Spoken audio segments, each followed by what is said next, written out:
안녕하세요. 2025년도 임용시험 대비 합격 전략 설명회 시작하겠습니다. 통사 의미 활용에 관한 설명회 시작하겠습니다.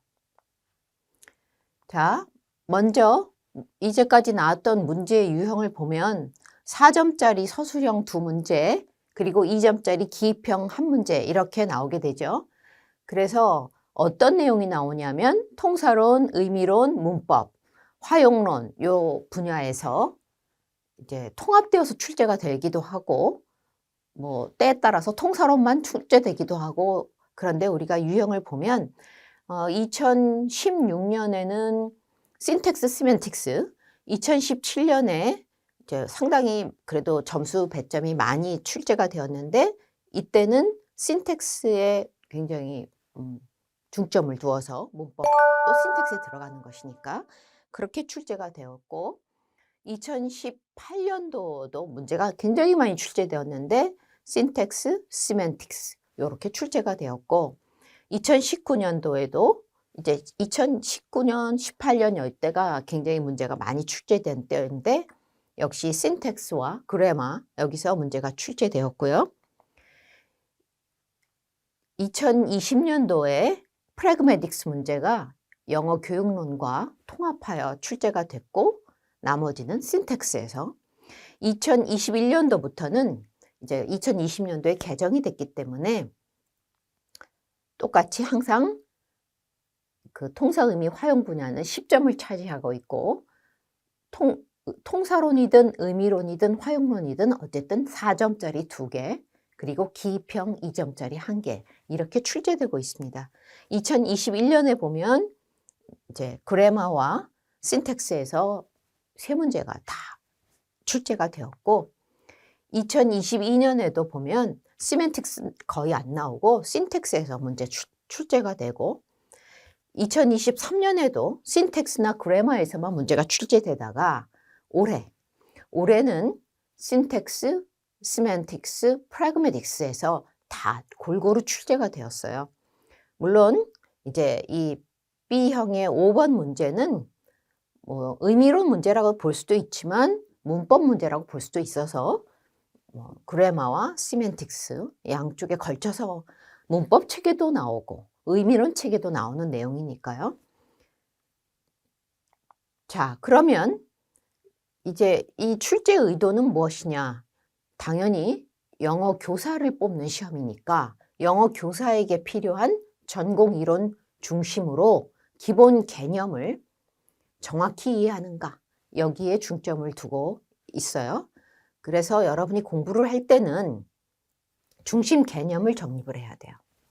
그래서 어떻게 문제가 나오든 비슷한 내용을 조금만 말을 바꿀 수도 있는 것이기 때문에 중심 개념을 확실히 정립을 하고, 그리고 또한 답안을 영어로 써야 되기 때문에 그런 능력을 향상시켜야 되겠죠.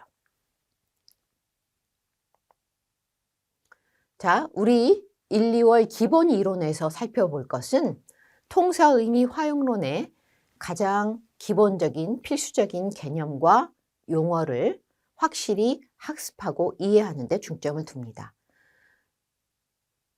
3, 4월 심화 이론에서 다루는 것을 잘 알 수 있도록 기본을 다지는 강의이고, 본래 통사 문제에서는 아주 어려운 문제가 나온다기보다는 기본적인 개념을 정확히 이해했는가 이런 걸 물어보는 문제가 출제가 됩니다. 따라서 항상 문법과 통사론의 기본 서적에 나와 있는 주요 내용을 확실히 알고 있어야 합니다. 그리고 앞에서도 얘기했지만 기입형은 뭐 영어를 쓰면 단답형으로 쓰면 되지만 서술형의 경우에 답안을 영어로 작성해야 돼서 기출 영어 지문을 정확히 파악하고 분석해서 영어로 답을 쓸 수 있도록 해야 합니다. 여러분이 무엇을 물어보는가를 확실히 알아야 되고 질문이 몇 개인가를 따져서 거기에 맞춰서 답안을 제대로 쓸 수 있어야 된다. 빠른 시간 안에. 그것을 연습해야 하는 것이죠.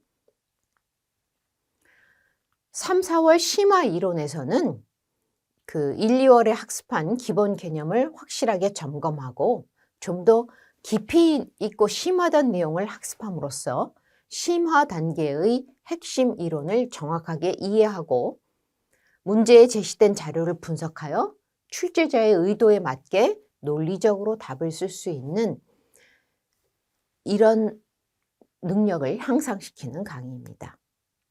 이번 시험에서는 통사론 문제만 나온 것이 아니라 의미론이나 활용론과 관련된 문제가 출제되었는데, 따라서 여러분은 어떻게 나올지 몰라서 통사론만이 아니라 의미론과 활용론 분야도 공부를 해둬야 되는 것이죠. 주요 개념을 확실히 알아둬야 합니다.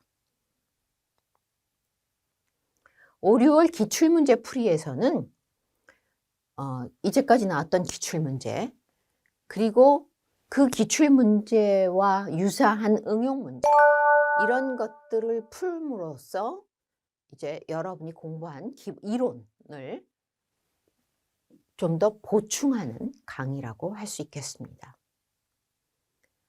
따라서 이 시기에는 영어 지문을 정확히 이해하고 분석해서 출제자의 의도에 맞는 답, 엉뚱한 걸 쓰면 안 되니까 출제자가 뭘 의도하는지 의도에 맞는 올바른 답을 영어로 쓰는 연습을 하는 것이 중요하겠죠. 7, 8월 문제 분석 및 이론 정리 시간에는 기출문제와 유사한 수준의 문제와 여러 형태의 응용 문제를 풀어봄으로써 여러분이 이제까지 공부한 내용을 다시 한번 점검하고 실전에서 문제를 풀 수 있는 능력을 향상시킵니다. 여러분이 이번 시험에서도 1, 2, 3, 4, 5, 6, 7, 8에서 계속 얘기했던 내용이 나왔기 때문에 아마 그냥 열심히 강의만 따라왔어도 모든 문제를 아무런 부담 없이 풀 수 있었을 것이라고 생각합니다. 9, 10월 실전 모의고사는 이제 개정된 그런 출제 경향의 문장 형식, 여기에 맞춰서 모의고사 문제를 8회 실시하고 설명하며 서술형 문제의 경우 첨삭 채점을 제공합니다. 출제 경향과 유사한 그런 내용의 문제를 풀어봄으로써 실전에서 고득점을 목표로 합니다. 우리 모의고사 문제를 만들어내기 위해서 상당히 열심히 노력을 하고 있고, 실제 실전 모의고사가 많이 임용 시험 문제하고 유사한 문제가 많이 있었죠. 최종 찍기 강의, 11월 최종 찍기 강의에서는 가장 중요하고 시험에 나올 만한 이론을 정리하고 문제를 다뤄봅니다. 그래서 수업을 들어보면 알겠지만 이번 임용시험에서도 수업 시간에 늘 다루고 강조하던 내용, 그리고 실전 모의고사에서 나왔던 문제, 이런 것들이 임용시험에서도 거의 똑같이 출제됨으로 해서 여러분이 굉장히 떨리고 이런 상황에서 많이 보던 이런 익숙한 문제들이 나와서 도움이 많이 되었을 것이라고 생각합니다. 자, 예상 분석을 보면 이제 4점짜리 서술형 문제가 2개, 2점짜리 기입형 문제가 1개 이렇게 나온다는 것은 여러분이 알고 있고요. 이 4점짜리든 2점짜리든 이것이 통사론에서만 다 나올 수도 있고 통사, 의미, 활용 각각의 분야에서 나올 수도 있고, 그래서 통사, 의미, 활용 분야의 주요 개념을 이해하고 응용할 수 있는 능력을 물어보는 것이라서 이것 각각의 중요 개념을 확실히 알아둬야 하고, 또 이 주요 분야의 이론이 통합된 문제가 출제될 수도 있다 하는 것이죠. 통사론에서 출제되는 경우가 훨씬 더 많긴 한데 올해에는 통사론만 해서 출제된 것이 아니라 영어 교육론과 결합된 활용론, Illocutionary Act 하는 거요. 그리고 의미론과 문법에서 강조했던 부정의 범위에 관한 문제, 이렇게 출제가 되었죠. 그래서 통사론에만 중점을 두면 혹시나 의미론이나 화용론에서 나왔을 때 대답을 못할 수 있어서 의미론과 통사론도 확실히 공부를 해둬야 되고, 본래 의미론과 통사론과 화용론이 떨어져 있는 것이 아니라 서로 연결된 분야라서 의미론은 통사론에 융합되고, 화용론은 영어 교육론과, 이제 화용론과 의미론의 차이는 그냥 문장의 뜻이냐 아니면 실제 상황에 쓰이는 뜻이냐, 이런 게 의미론과 화용론의 차이거든요.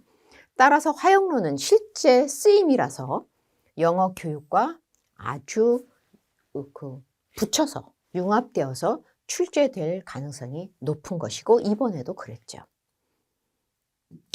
따라서 의미론과 화용론의 주요 개념도 여러분은 공부할 필요가 있습니다. 자, 문법은 통사론, 문법이라는 게 본래 문장 구조에 대한 것이기 때문에 통사론과 많이 연결이 되어 있죠. 그래서 통사론과 관련되는 내용을 포함하고 있어서 함께 공부해야 되는데, 문법을 공부할 때는 이번에는 이제 그 부정 not의 scope의 문제가 나왔는데, 그것이 원래 이 Student's Grammar of the English Language 여기에 나오는 것이죠.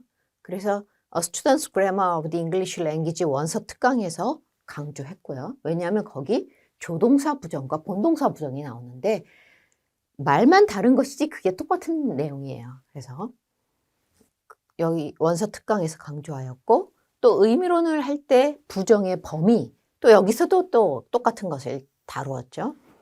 그래서 평소에 수업을 제대로 들었다면 여기에 나온 모든 문제를, 임용시험에 나온 통사의미 화용 관련 세 문제를 모두 쉽게 해결할 수 있었을 것입니다. 학습 전략은 지금까지 얘기한 바와 같이 통사론에서 가장 많이 나오니까 통사론을 알아줘야 되는데, GB 이론의 기본적인 내용, 거기에 플러스 미니멀리스트 이론.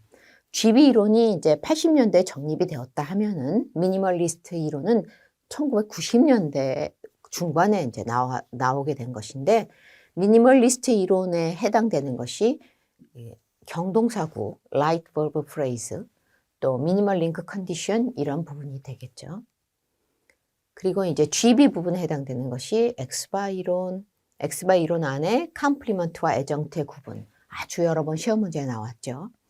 또 substitution, constituent는 substitution으로도 뭐 증명해낼 수 있고 뭐 이런 것들이요. 그래서 substitution 문제와 constituent에 관한 문제, 각 수어들이 취하는 문형의 차이, 세타 롤과 케이스 부여의 문제, 그 다음에 결속이론, 이동과 또 구조적 중의성, 뭐 이런 것에 대해서 분명히 알고 있어야 한다.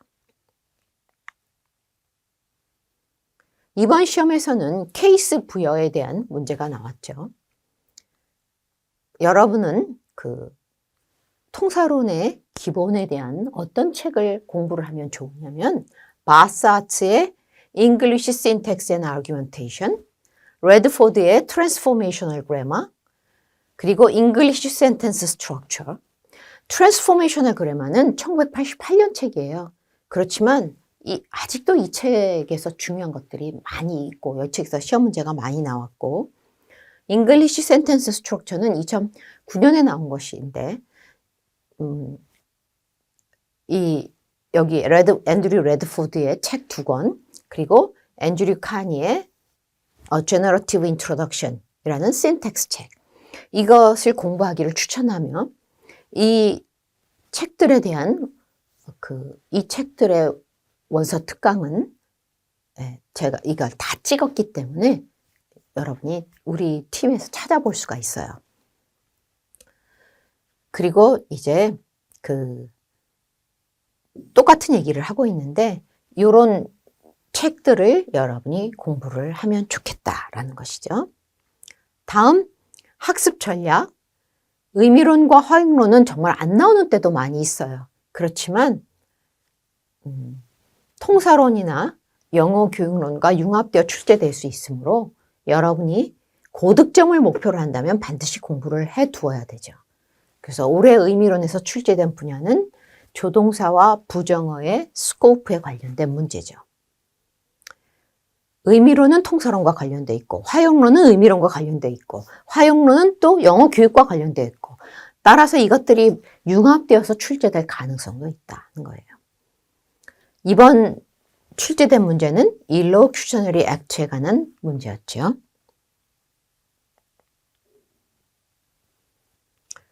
문법의 경우에 여러분이 어떻게 공부를 해야 되느냐. 이번에도 출제가 되었지만, 의미론과 관련된 문제 출제되었지만 2017년에는 정관사용법, 2018년에는 조동사 위례용법, 2019년에는 한정적 형용사에 관한 문제, 2020년에는 분사 형태가 형용사로 쓰일 수도 있고 동사의 현재 분사나 과거 분사로 쓰일 수도 있는 거잖아요.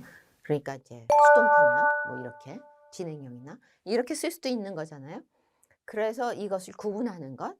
2021년에는 부사구가 문장 앞으로 갈 때 주어와 동사가 도치되는 문제, 이러한 것들이 이제 출제가 되었는데 문법책을 무시할 수가 없어요. 출제가 될지 안 될지 알 수가 없지만 무시할 수는 없죠. 그래서 통사로만 출제되는 경우도 있어요. 그렇지만 문법도 꼭 한두 개씩 끼어들어가는 경우가 있어서 문법책을 공부를 해야 된다면 A Student's Grammar of the English Language, The Teacher's Grammar, 그리고 The Grammar Book, 이 내용을 익혀두는 것이 좋고 이것들도 모두 원서 특강 자료가 있으니까 원하시면 찾아볼 수가 있습니다. 항상 가장 중요한 것이 디렉션을 잘 읽어야 돼요. 뭐를 하라는 것인지를 잘 읽어야 돼요. 그래서 디렉션에 따라 답안을 작성을 해야 되고요. 묻는 내용을 정확하게 파악하여 빠른 시간 내에 출제자의 의도에 맞게 영어로 답을 쓸 수 있도록 연습을 해야 되겠죠. 자, 연간 강의 계획을 보면 기본 이론에서 아주 중요한 것들을 주차에 맞춰서 이론과 그에 따른 문제 이렇게 공부를 하게 됩니다. 심화 이론에서도 이론과 그에 따른 문제 이렇게 중요한 부분을 학습하고요. 5, 6월 기출문제 풀이에서는 먼저 문법 부분을 따로 문제를 풀어보고 나머지 것들에 대한 문제를 풀어보고요. 그 다음에 이제 이 7, 8월 문제 분석 및 이론 정리에서도 이렇게 똑같이 그 문제를 더 풀어보고 심화 이론을 학습합니다. 실전 모의고사는 8회로 구성되어 있고요. 그 다음에 최종 찍기 강의는 이제 조금씩 내용은 바뀔 수도 있지만 가장 중요한 내용이라고 생각되는 것을 우리가 뽑아서 강의를 합니다. 이번 임용시험에서 보다시피 여러분이 이 주차에서 이걸 모두 안 듣고 1, 2, 3, 4, 5, 6, 7, 8 중에 한 번만 수업을 들었어도 다 풀 수가 있는 문제고요.